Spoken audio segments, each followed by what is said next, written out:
I'm here with Colin Moock, and Colin, you've got some exciting things going on right now. What have you spent the last year and a half doing? Well, I was trying to improve my snowboarding.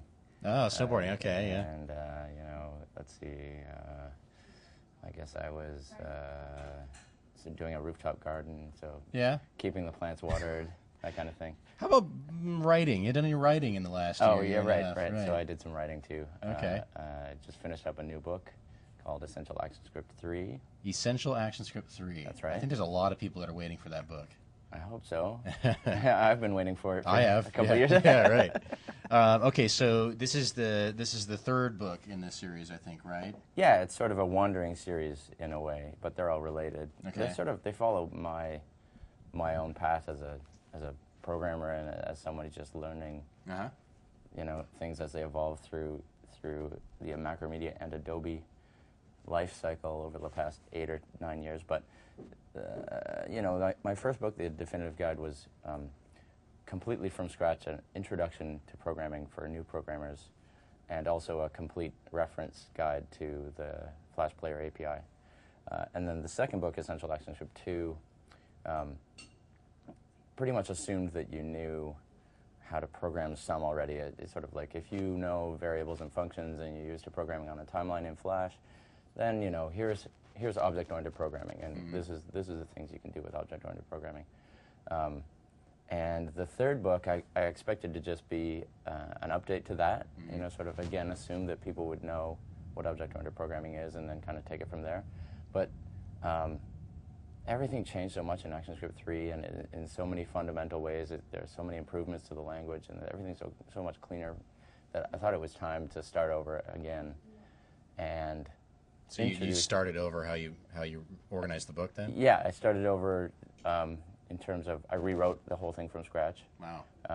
And with a few, I borrowed a few sections from the other books, like arrays, for example. A little bit. Yeah. That stuff is pretty much the same. So there, maybe 50 or 100 pages are repurposed. But I reteach the concept of how to programming with from a new perspective, instead of starting with variables and instead of starting from a timeline, I actually start without any authoring tool in mind. So like it doesn't matter whether you're using Flash authoring tool or Flex Builder or even a command line compiler or anything like that, MXMLC or something. It just says if you were to start to write a program, what would be the first things you'd have to consider? Gotcha. And so it starts from classes and object-oriented programming. It says the first thing you need to know about programming anything, forget, whether it's the timeline or anywhere else, is this world of object-oriented programming. So it is a complete kind of revision of how I used to approach teaching programming to beginners. Because you used to really assume that you knew the Flash tool and things like that. Exactly, too, right? exactly. I mean, the first book is a good point. The first book said, you have to know what a timeline is. You have to know what a movie clip is. You have to know what the library is, and the basics of. You're an animator who wants to now start doing a little scripting on frames. But this is a different kind of perspective. It's saying you've seen the way applications work. You've seen the way content works online, and you want to know how to create interactive content for deployment to the Flash platform. Some player. It's not even player specific. It doesn't say the plugin, or it doesn't say, Apollo, the desktop player, or Flash Lite. It just says if you are programming, or if you want to create interactive content, the first thing you need to know is what is a class, and sort of. So that's a pretty big deal. So whether you're doing Flash development or Flex development or targeting the player, targeting Apollo, none of that really matters as much. This book is just more agnostic. It's all the language itself and doesn't worry about the tools. That's right. So that's great. I mean, and that's not only it's a good thing about the book, I think, but it's also kind of pays a little tribute to how far the Flash platform has come, because it says we now can write a book that teaches fundamental concepts that can have any tool set for production and any runtime for deployment. Right. But those fundamentals will be applicable across all of the tools and all of the runtimes. So, who's the audience for this book? What are the type of people that would benefit from this book? It's pretty broad because the book is 900 pages. Okay. And so there are sections that are very, very, very technical, and then there are sections that are, I mean, the first paragraph of the book explains not just what classes and object-oriented programming are, but it explains what a programmer is, you know, like what even code is. The word code, where does that come from? Right, okay. Not real basics. It's not etymology, but it's the idea of if you are a designer and you're kind of like, you've heard all of these terms. It's so you like, provide the context for everything. It's a context. Okay. It says, you know, so it's the first, let's say 6 or 7 chapters are designed to take you from absolutely no programming knowledge to compiling your first program. Oh, cool. And then it moves on, after it covers the fundamentals of the language, moves on to specific topics, like there's a 60-page chapter on XML. Oh, wow. And the E4X stuff. Yeah, right. There's a lot of new stuff in there. Yep. Okay. And so that chapter is going to be something that will give people who are interested in XML and already know programming and don't need to read the first 7 or 8 chapters of the book. They can just hit the XML chapter if that's what they want.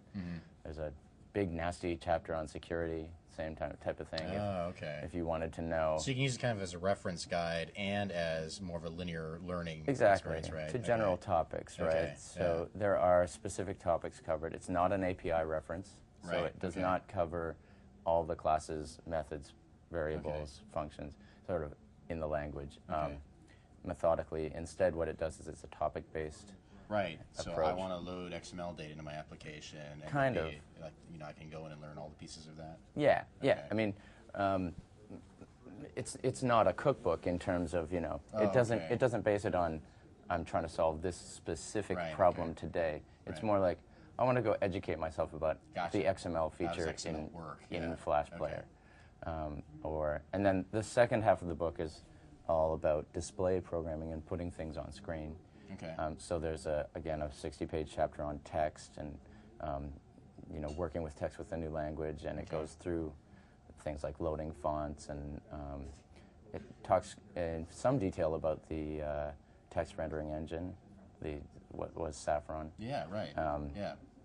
And there's a chapter on bitmap programming. Then there's a nice chunk of chapters. Bitmap programming stuff. There's a lot of excitement around that too. So you explain some of how that works. It's again the bitmap programming actually is for again a sort of introductory. It's about a 50-page chapter that teaches the introductory concepts that you need to do any kind of bitmap programming. You could write a book on bitmap programming. You could write a series on it, and they do. People do write series on just bitmap. And the player's API is extensive enough that there's no way to cover it all, but it's an introduction. Oh, okay. I think one of the sections I'm maybe most proud of, except for the introductory stuff I like a lot, because I finally framed it in a way that's satisfying. If people don't get all of the context around it, then they can't benefit from the rest of the book. Yeah.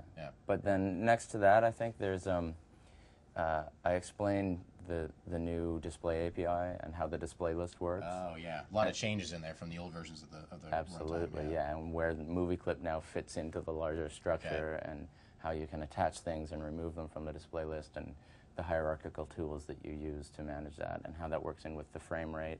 There's a whole section on sort of time-based programming and dealing with Flash's way of updating the screen, which is new to programmers from other languages. They're probably not used to Flash's sort of scheduled update system, which is the frame tick.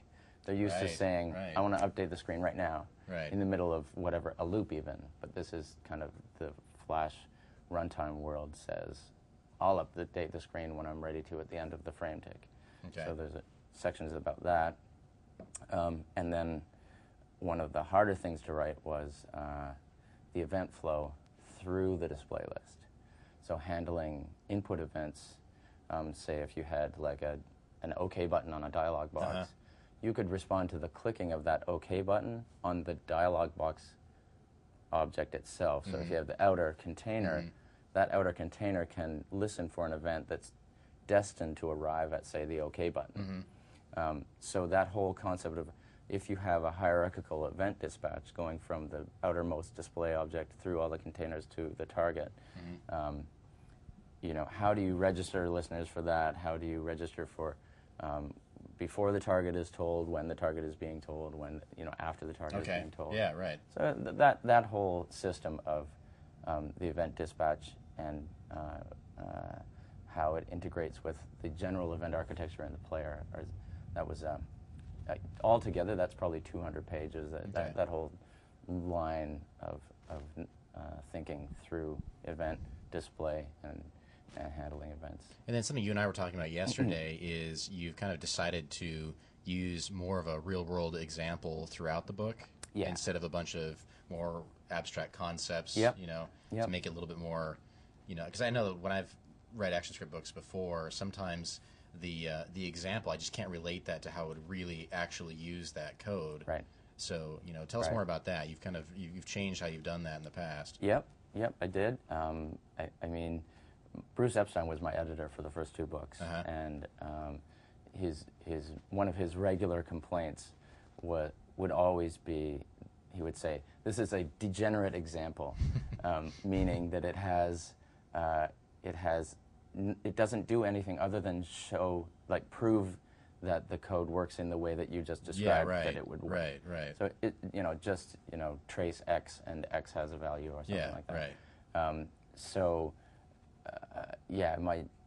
Having gone back to Essential ActionScript 2 and looked at it and trying to decide what I should change and how should I improve it based on that, I found a lot of things like, new box class and stuff, like things that work conceptually but don't kind of directly apply to a specific programming problem. Okay.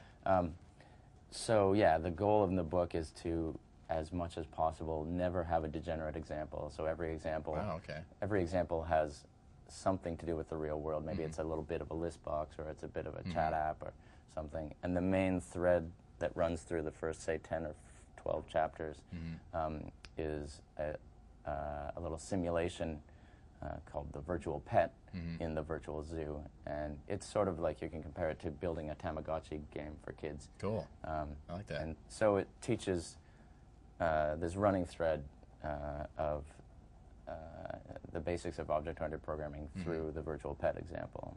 Okay. And that's actually all online already, the code for all that. All the code examples and specifically the virtual pet example is all online right now at my website. Okay. So kind of related to all of this, I get a lot of requests from a lot of people all the time looking to hire Flash developers.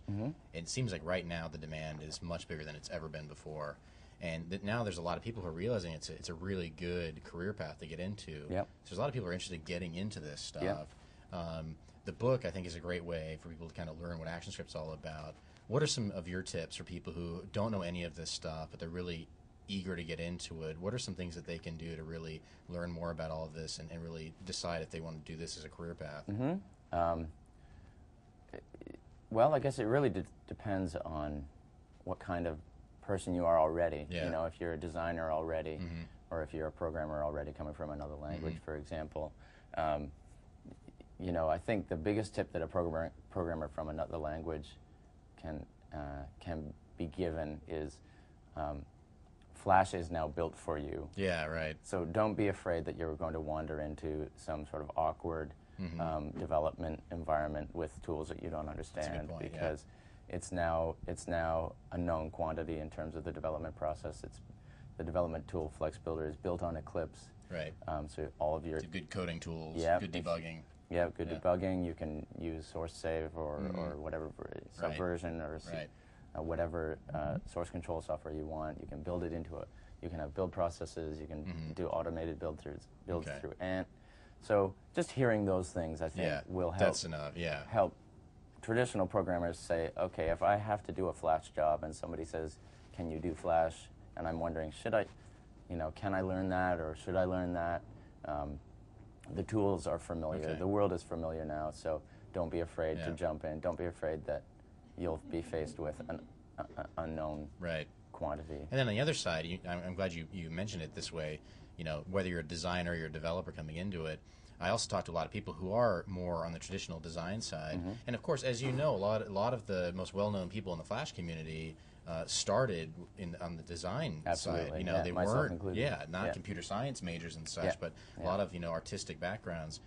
So people who are in that position today, who really haven't gotten into coding and interactivity, I think some of them look at ActionScript 3 and think it's just too much. It's too complex. So, is this something that if people think, they really want to learn interactivity, is it something they should really try and get into, or has the language just gotten too complex for them? It's a funny question because you hear it so often, and there is this kind of mythology almost that as the numbers go up, the language gets harder, and doing it gets harder, and it's almost frustrating because you're excited to be able to tell them that no, it's not. You know, like, don't worry. But in a way, it's frustrating because it's hard to actually convince people. They just see the complexity of how it could be so complex. They see people talking about the most complex features, and they think, I can't do that. But realistically, people don't spend time talking about the easier stuff. They're focusing on the advanced concepts all the time. But realistically, the 1, 2, 3 thing is almost a bit of a misnomer because in, let's say, Flash Player 4, or even 2, you could say Flash Player 2 in the Flash authoring tool, Flash 2. You could say go to and play frame 5. And that was how people learned scripting. They were like, okay, well, there's a command, and it's got an argument, which is the 5. Go to and play is a command. And so I can understand the concept of somewhere there's a command, and I give it some information, it does something for me, and it has a result. That's programming, and that's why all the designers learned how to program through those simple command sets. Now, in the early days, there were only 20 or so commands, so go to and play, stop, whatever. So people, when they started in Flash 2, they say, okay, go to and play, and they could see the result on the timeline. If you jump ahead to Flash 9, you can still do that. You do still do that. It's still there. It is absolutely still part of the language. It's part of ActionScript 3. It has not been removed. It has not been replaced. It's all still part of it. Flash and ActionScript 3 is extremely kind of respectful of its heritage. It doesn't really shake up too many things unless those things were kind of awkward and broken, and then it does shake that kind of stuff up. But yeah, the very basics of I can create a variable on a timeline using the keyword var still. I can create a function on a timeline using the keyword function, and those are the basic things that were born in Flash 5 in terms of like the first time you could do those. In Flash 4, it was still like calling a subroutine on a frame by making the playhead go there and come back, right? I love it. But the Flash... Those are the good old days. Exactly. But the Flash 5 stuff, the core ActionScript 1 language is still 100% valid. You can do all those things still. It's just that now this sort of enormous body of power and flexibility and a new tool set has been built on top of that, so that you can say to a Java developer, if you want to treat this language as a development platform similar to the development platforms you're used to working in, you can definitely do that. So, so my biggest tip to the designers would be, again, don't be afraid by the possibilities of the language. Start with the basic things that everyone has started with. Since now you can Flash just do 2. more with the language than you ever could before. Exactly, and you'll evolve into that. And for people who are kind of thinking, well, like, I don't know, I'm used to attach movie. You know, and that's kind of what I want to do. I want to do my load movie thing. I just want to type in load movie, and it'll, like, I have my Swift file, and I say load movie.